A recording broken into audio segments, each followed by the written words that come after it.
Al-Fatihah ila ruhi Sayyidina Rasulillah Muhammad ibn Abdillah wa alihi wa ashabihi wa mawalah wa jami'i awliyaillah wa ulama'illah khususan sadatinal alawiyyin wa awliya'il kauni ajma'in summa ila ruhman ammara hadzal masjid mubarak summa ila ruhi walidina wa walidikum wa amwatina wa amwatikum wa amwatil muslimina wal muslimat wal mu'minina wal mu'minat khususan al-muallif hadzal kitab Syekh Nawawi al-Bantani wa summa ila ruh Syekh Muhammad Syafi'i Hazami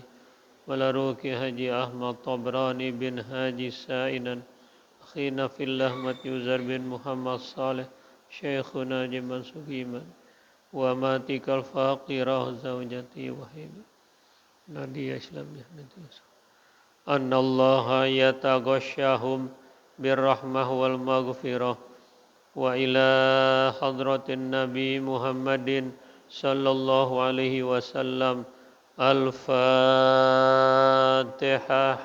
A'udzubillah ar-Rahman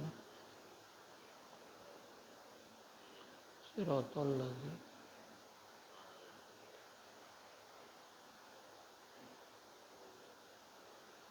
Bismillahirrahmanirrahim. Alhamdulillahi rabbil alamin. Wassalatu wassalamu ala asyrafil anbiya wal mursalin sayyidina wa syafi'ina wa habibina wa maulana Muhammadin wa ala alihi wa ashabihi ajma'in. Amma ba'du fa inna asdaqal hadis kitabullahi ta'ala wa khairal hadi hadi Muhammadin sallallahu alaihi wasallam wa syarrul umuri muhdatsatuha wa kullu muhdatsatin bid'ah wa kullu bid'atin dhalalah wa bi sanadil muttasil ilal imamil muallif rahimahullahu ta'ala wa adaman naf'a bihi wa bi barakati ulumihi wa bikum fid daraini amin radhiyallahu anhum. Rabbi yassir wa la tu'assir rabbi tammim bi khair. Wal maqalatu tsaniyatu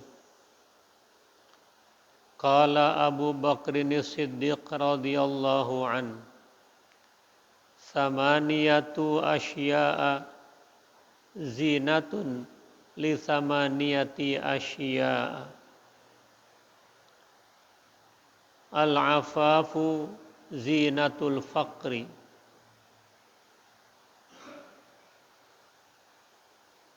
was-sabru wasyukru zinatun ni'mati was-sabru zinatul bala'i wat-tawaddu' zinatul hasabi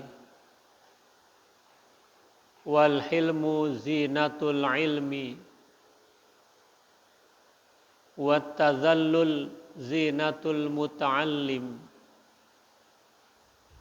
wa tarkul minnati zinatul ihsani wal khusyu'u zinatus salati. Makalah kedua telah berkata Khalifah Abu Bakar Siddiq radhiyallahu an, ada 8 perkara menjadi perhiasan bagi 8 perkara yang lain.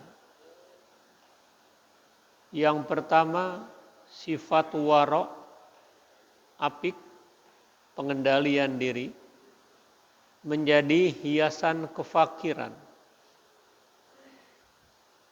dan rasa syukur menjadi perhiasan nikmat, dan kesabaran menjadi hiasan musibah.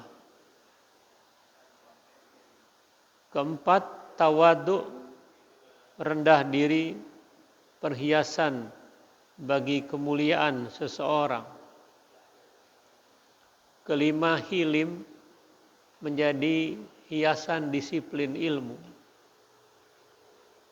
Keenam, wattazallul zinatul muta'allim, rasa hina, hiasan bagi penuntut ilmu. Yang ketujuh, wat tarkunul minnati, meninggalkan membangkit-bangkit, menjadi hiasan perbuatan ihsan.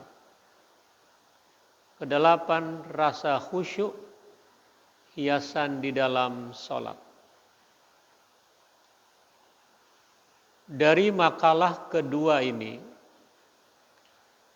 namanya asar karena perkataan dari sahabat Nabi, khalifah pertama, sahabat dekat yang tidak pernah menyembah patung sejak mudanya, dan juga menjadi mertua Rasulullah Shallallahu Alaihi Wasallam.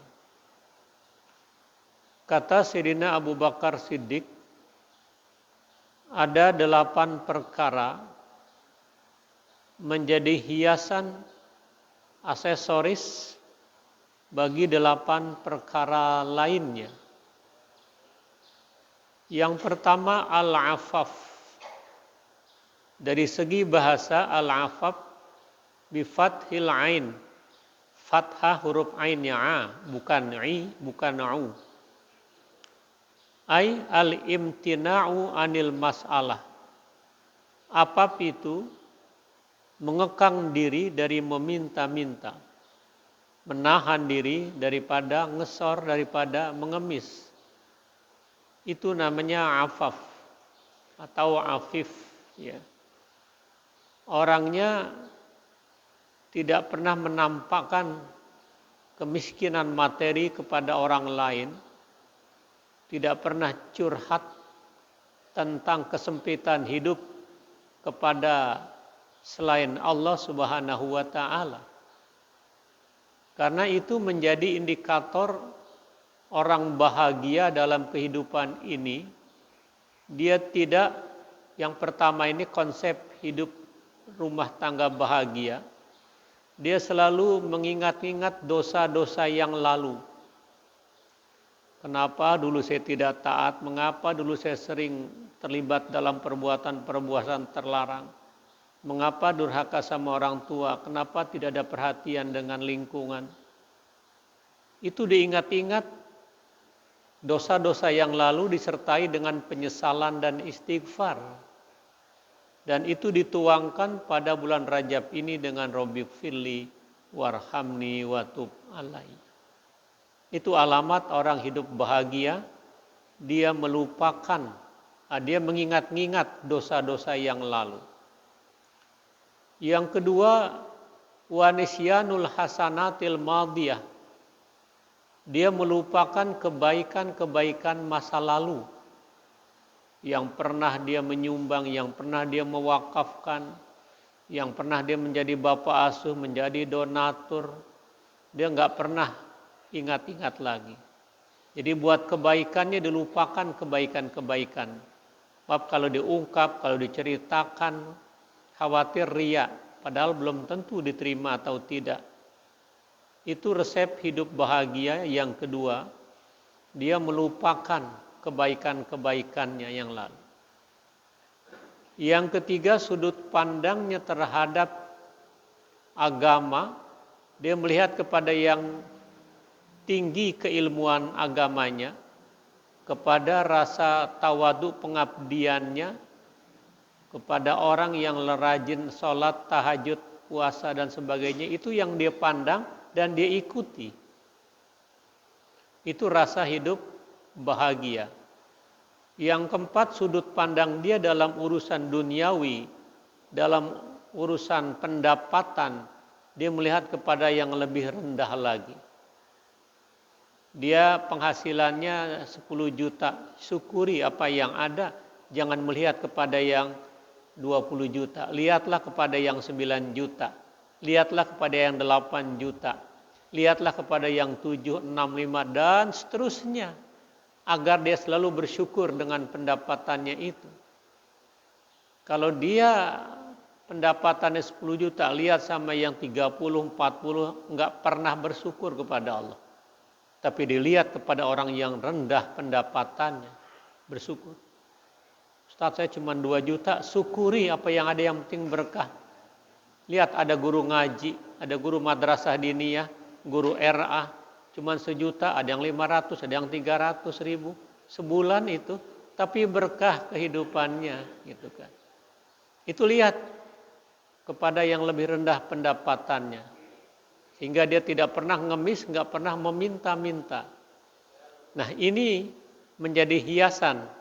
Kalau tadi resep konsep hidup bahagia, sekarang menjadi hiasan dalam perilakunya. Perhiasan menjadi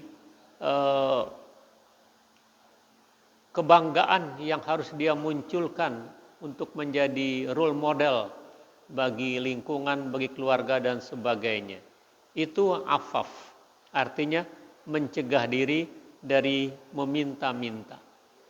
Dia meminta, dia curhat hanya kepada Allah, iyyaka na'budu wa iyyaka nasta'in. Hanya kepadamu saja yang kami sembah, kepadamu saja yang kami minta tolong, yang kami curhat, yang kami mengeluh. Sebab kalau pagi-pagi kita mengeluh kekurangan hidup kita, kesempitan hidup kita, berarti kita mengadukan Allah. Kita berbuat suudzon sama Allah. Kita sangka buruk sama Allah kalau pagi-pagi sudah ngeluh kepada orang, kepada makhluk tentang kesempitan hidup kita. Ruwiya annahu sallallahu alaihi wasallam, diriwayatkan bahwasanya baginda Rasul sallallahu alaihi wasallam bersabda, tuhfatul mu'min fid dunya al-faqru. Hadiah orang yang beriman dalam kehidupan ini adalah kefakiran, kemiskinan. Itu menjadi hiasan bagi dia. Nabi saja minta Allahumma hyini miskinan wa amitni miskinan wa ba'as lana min zumratil masakin. Ya Allah, jadikanlah aku hidup yang fakir, yang sederhana. Matikanlah dalam keadaan miskin secara materi. Bangkitkan saya bersama orang-orang fakir, bersama orang-orang miskin. Mau kita doa kayak Nabi?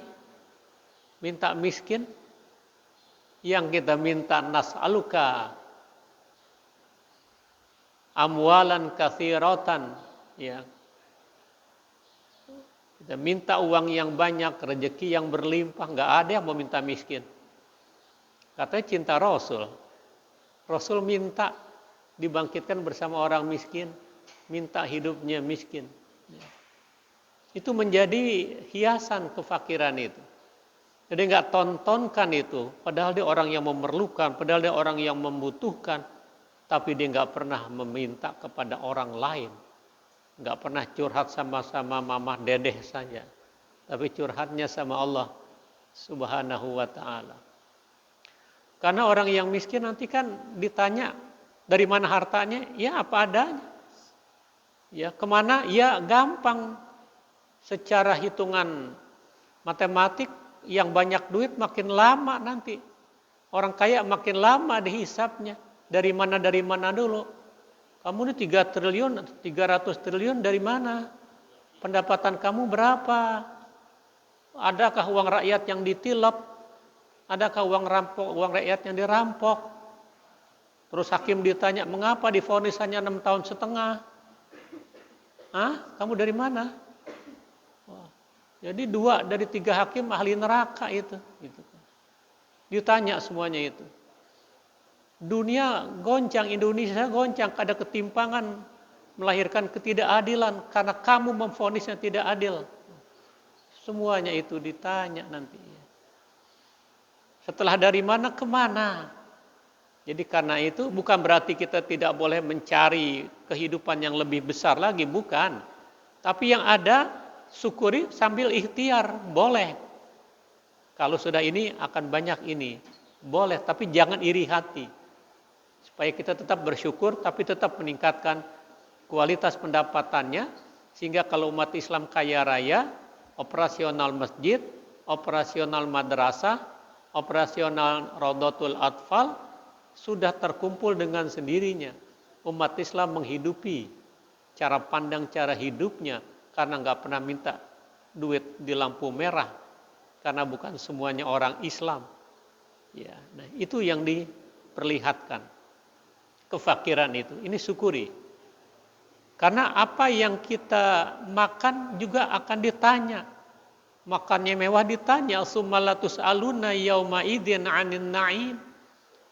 Tapi kalau kata Mu'alim Syafi'i Hazami, kalau pola hidup kita makannya dengan 4T, tahu, teri, tempe, toge, ya segitu-gitunya kita gitu.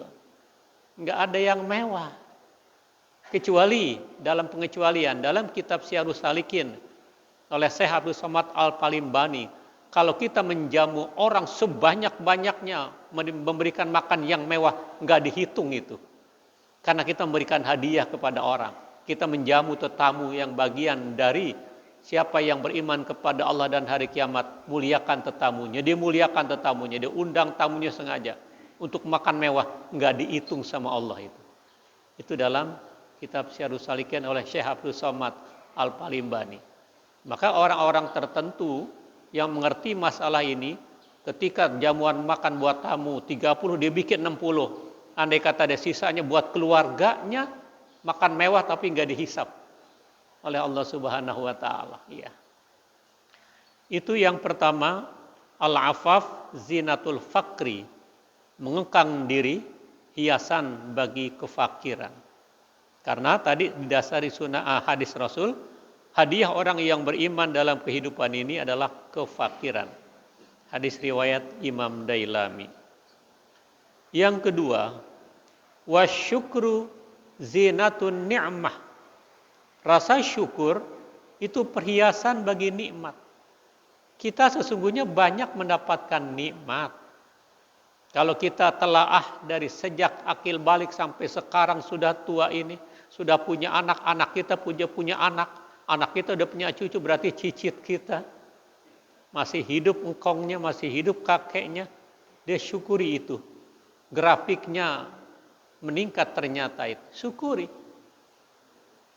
Karena nikmat-nikmat itu tadi saya ingatkan, sumalatus aluna yauma idin anin na'im, akan ditanya oleh Allah Subhanahu wa taala, sehat badan dibawa kemana, pandangan dibawa kemana, pendengaran didengarkan untuk hal-hal yang apa?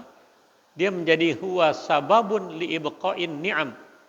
Rasa syukur menjadi sebab kekalnya nikmat yang ada, wa wasilah ila husulin ni'am, menjadi perantara hasilnya nikmat-nikmat yang hilang karena dia mensyukuri nikmat itu. Bukan besar kecilnya, tapi siapa yang memberikan nikmat? Allah Subhanahu wa taala. Ya.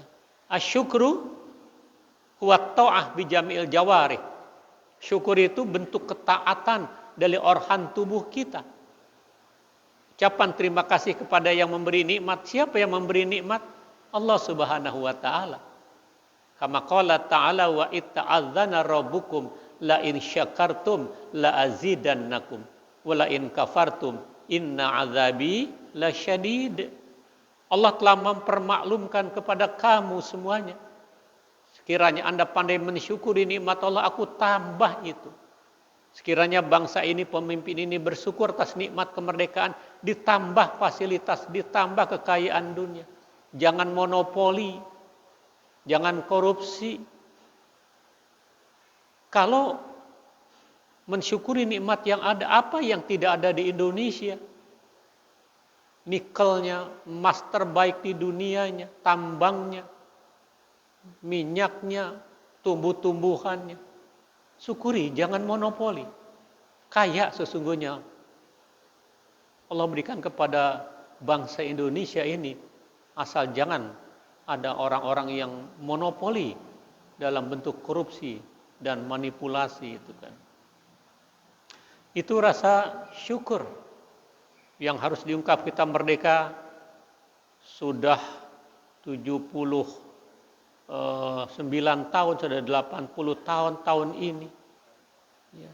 Mestinya sejahtera, mestinya rasa keadilan. Lihat butir kelima, keadilan sosial bagi seluruh rakyat Indonesia. Benarkah ini sudah dirasakan? Itu yang harus dievaluasi gitu kan. Ya. Ini syukur. Jadi sedikit atau banyak kita syukur.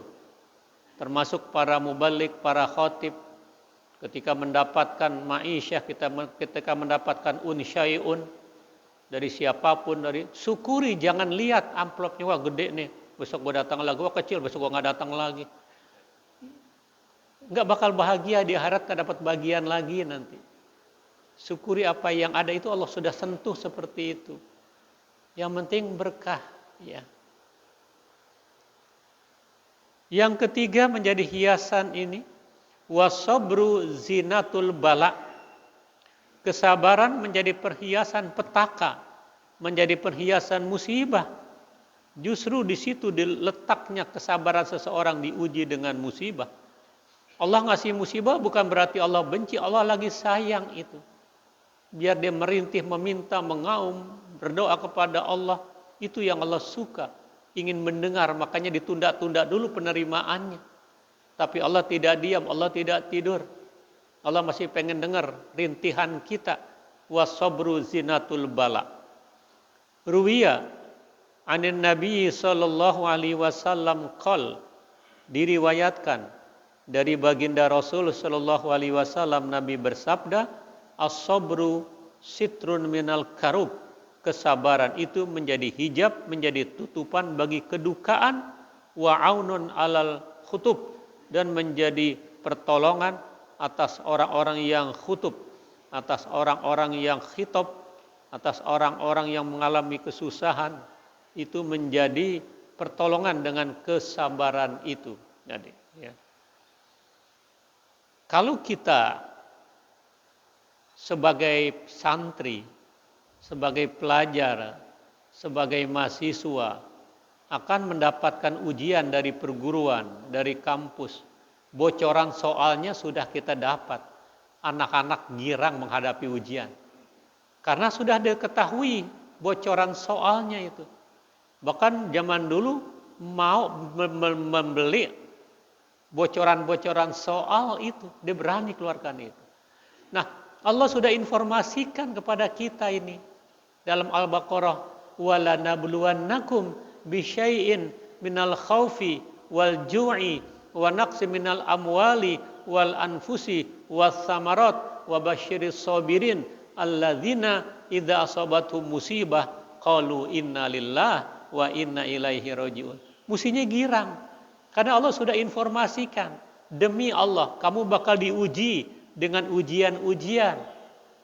Minal khauf, rasa takut, rasa cemas, rasa yang tidak karuan menghadapi ujian, menghadapi ini seperti apa. Itu sudah diinformasikan. Minal khauf, wal ju', kelaparan, wa naqsi minal amwal, kekurangan harta, wal anfus, dirinya kadang-kadang sakit, bergilir dan bergulir dengan keluarganya, wasamarat, buah-buahan juga diuji. Itu semuanya ujian tadi, sikapi dengan sabar. Sabar itu habsun nafsi ala ma takrahu, menahan diri atas apa-apa yang dia tidak suka. Nah, kembalikan kepada konsepsi dasar bahwa orang yang mendapatkan ujian-ujian tadi kembali kepada konsepsi dasar, innalillah wa inna ilaihi rajiun. Kami dari Allah, amanat harta amanat dari Allah. Jabatan titipan dari Allah Subhanahu wa ta'ala. Semuanya akan dimintakan, ditarik lagi oleh yang punya itu. Kita hanya ketitipan. Yang namanya ketitipan, ya jangan sombong, menitip doang. Bapak dititipin mobil mewah, Bapak dititipin motor mewah, dan mobilnya berpuluh-puluh karena Bapak juru parkir. Ya jangan sombong, dititipin doang. Dijaga jangan sampai spion hilang, dop mobil pada hilang, dititipin. Lihat juru parkir, tukang parkir itu nggak berubah imannya. Begitu titipan tadi diambil orang masing-masing, kagak susah dia. Kagak sedih orang bukan punya dia. Ya. Artinya filosofi itu dijadikan satu dasar, ya Allah, iya juga ya. Ini semuanya hanya titipan dari Allah Subhanahu wa taala. Karenanya kata Rasul, ajaban li amril mu'min, inna amrahu kullahu khairun. Aku kagum urusan orang yang beriman, semuanya terbaik. In asabathu dharra, sabar. Kalau dia mendapatkan musibah, sabar. In asabathu sarra, syakar. Mendapatkan kenikmatan, mendapatkan kesenangan, bersyukur. Itu tidak dimiliki kecuali hanya orang-orang yang beriman. Ajaban, kata Nabi, aku kagum kepada orang yang beriman. Dan tidak dimiliki itu kecuali hanya untuk orang-orang yang beriman. Wa qala Sayyidina Ali bin Abi Thalib karamah wajhah, as-sabru matiyatun la takbu wal qana'a sayfun la yanbu. Kata Sayyidina Ali, kesabaran itu kendaraan untuk mencapai tujuan, dan qanaah itu merasa cukup itu pedang yang tidak pernah tumpul. Jadi tetap pedang itu selalu bisa digunakan karena nggak pernah tumpul. Itu rasa qanaah. Rasa sabar sebagai kendaraan untuk menghantarkan dia kepada tujuan dia. Yang keempat, wa tawadu' zinatul hasabi. Tawadu' menjadi hiasan kemuliaan seseorang. Jadi Allah mengangkat orang-orang yang tawadu'. Allah akan menjerumuskan orang-orang yang sombong. Allah akan menjatuhkan orang-orang yang sombong. Man tawadu'a rafa'ahullah.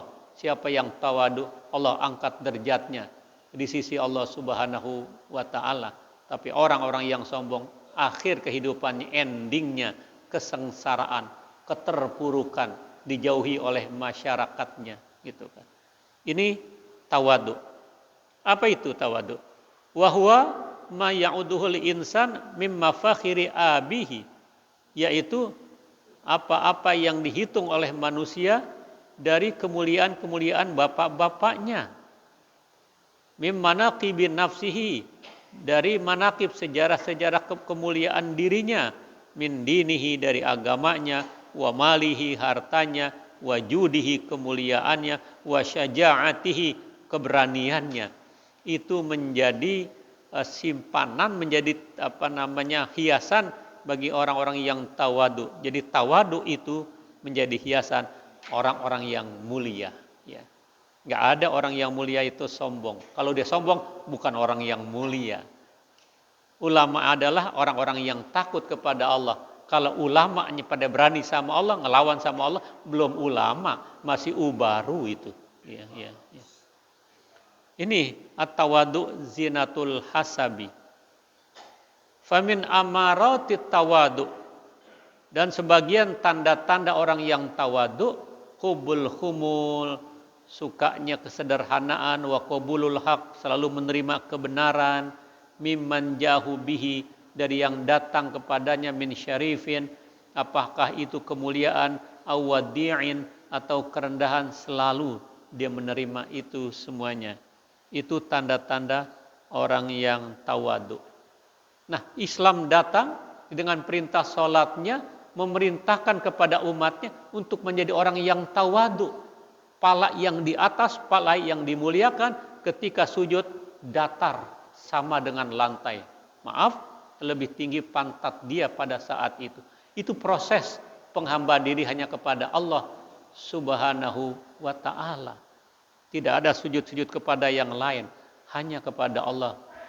Itu rasa tawadu, makanya diangkat derajatnya orang-orang yang beriman, orang-orang yang tawadu, orang-orang yang rendah diri. Orang yang tawadu bukan berarti pengecut, dia berani pada tempatnya, tapi mengalah untuk kepentingan orang banyak. Ya, itu tawadu menjadi hiasan bagi kemuliaan seseorang. Yang kelima, wal hilmu zinatul ilim. Hilim, hiasan disiplin ilmu. Hilim itu sabar, hilim itu lembut gitu kan. Itu menjadi zinatul ilim. Jadi orang yang belajar pada umumnya dia menjadi lembut. Karena ilmu ain illiyin menjadi tinggi nanti derajatnya di sisi Allah. Yarfa'illahu alladhina amanu minkum walladhina utul ilma darajat. Allah mengangkat orang-orang yang beriman, orang-orang yang memiliki disiplin keilmuannya. Itu diangkat derajatnya. Karena dia bisa menghiasi kehidupannya, keilmuannya itu dengan rasa hilim. Ya. Itu ainnya. Lamnya layin menjadi lembut dia.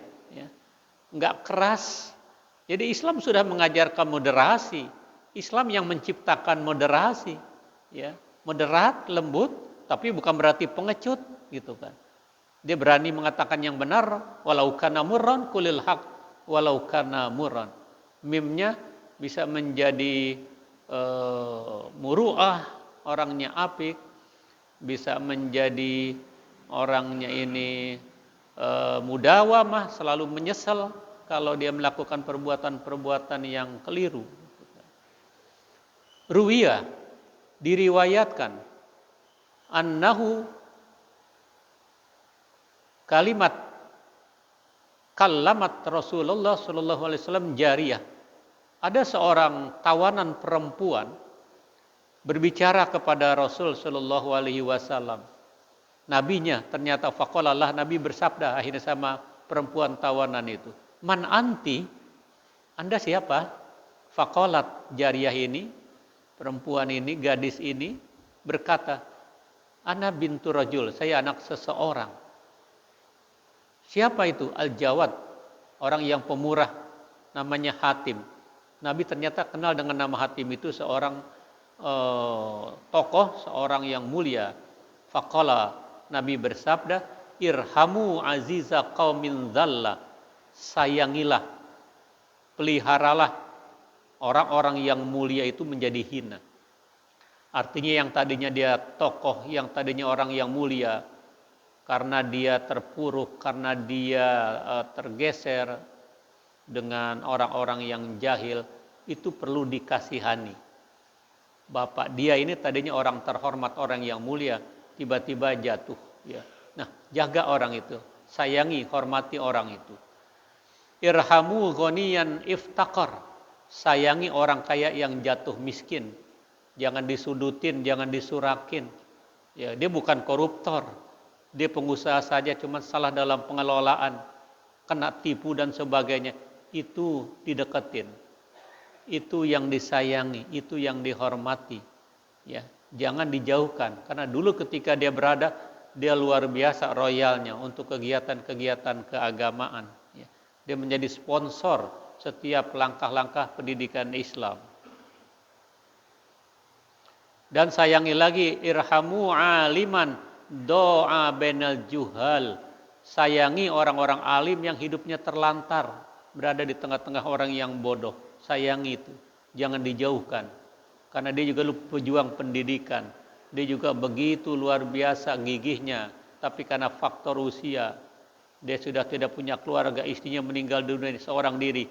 Sayangi itu, openin itu, orang alim yang terlantar. Ya.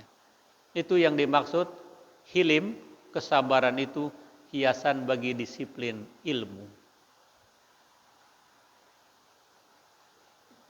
Yang ke-6, wattadzallul zinatul muta'allim, kehinaan hiasan bagi penuntut ilmu. Jadi selama belajar dia merasa hina, mungkin dicemoohkan, mungkin dianggap disepelekan. Dia termasuk orang-orang yang gigih tapi nggak punya materi, tapi dia nggak nyerah. Disudutkan ilmu pengetahuan sampai berhasil, jangan sampai disudutkan oleh ilmu sebelum berhasil. Dia menjadi hina, pakaiannya juga sederhana. Orang-orang naik motor, naik mobil, dia jalan kaki sekolahnya, dia jalan kaki kuliahnya. Hina dipandang orang secara materi, tapi dia mulia di sisi Allah karena penuntut ilmu. Jangan lagi orang yang mengajar, penuntut ilmu saja rezekinya dijamin. Talibul ilim takaffalallah lahu birizqih. Orang yang belajar akan dijamin hidupnya, proses pembelajarannya dari Allah Subhanahu wa taala. Itu kehinaan hiasan bagi penuntut ilmu. Jadi dia hina ketika mencari, tapi dia dimuliakan ketika dicari. Ya. Ruwiya, diriwayatkan, annahu sallallahu alaihi wasallam, bahwasanya baginda Rasul sallallahu alaihi wasallam bersabda, man kharaja yuridu ilman yata'allumuhu fatahallahu lahu baban ilal jannah wa farashat lahul malaikah aknafaha wa salat alaihi malaikatus samawat wa hitanul bahr. Rawahu Abu Ya'la. Siapa yang keluar dari rumah ingin menuntut ilmu, dia pelajari ilmu itu, niscaya Allah buka baginya pintu menuju surga dan dihamparkan oleh malaikat sayap-sayapnya berselawat malaikat langit dan bumi yang menjaga yang makhluk yang di bumi, yang di langit, berselawat sama orang yang belajar itu, wahitanul bahar, sampai ikan di lautan memintakan ampun berselawat buat orang yang belajar. Bayangkan buat santri, santriwati yang kemarin ada yang meninggal karena pesantrennya kebakaran, dia lagi memegang Al-Quranul Karim. Itu malaikat memintakan ampun, apalagi 14 tahun relatif dosanya kecil, mungkin baru balik. Karena kesehariannya dengan Quran, itu yang mengakhiri hidupnya dengan kecintaannya itu, lagi memegang Al-Quranul Karim. Itu menjadi hiasannya orang yang hina, menjadi hiasan orang yang belajar, menjadi hiasan atas kesabarannya itu mendapatkan karunia dari Allah. Karena Allah buka pintu menuju surga, malaikat menghamparkan sayapnya. Seperti sekarang ini, karena alam berbeda dengan malaikat, kita yakini ada hamparan sayap-sayap malaikat buat bapak, buat ibu, saudara itu. Itu yang Nabi sabdakan. Innal malaikata la tada'u ajnihataha li talibil ilim ridom bima yasna'u. Malaikat-malaikat menghamparkan sayapnya buat orang yang belajar agama. Terlebih hari Jumat ba'da subuh. Ini nilai yang berharga. Karena malaikat ridho dengan apa-apa yang kita kerjakan saat ini. Mudah-mudahan bisa istiqomah kita bersama. Itu hiasan, dan sekali lagi malaikat menghamparkan sayapnya. Kemudian malaikat juga membacakan selawat sampai ikan di lautan. Yang ketujuh, watarkul minnah.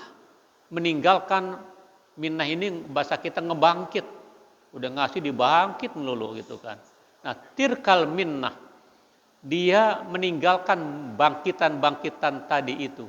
Aitarku ti'dadis sona'i, dia meninggalkan hitungan-hitungan apa yang sudah dia perbuat, itu zinatul ihsan, hiasan bagi kebaikannya, karena dia tidak pernah ngebangkit-bangkit. Lo kan hebat, gue yang biayain. Ya. Lo kan jadi sarjana, gue yang ongkosin. Itu ngebangkit itu.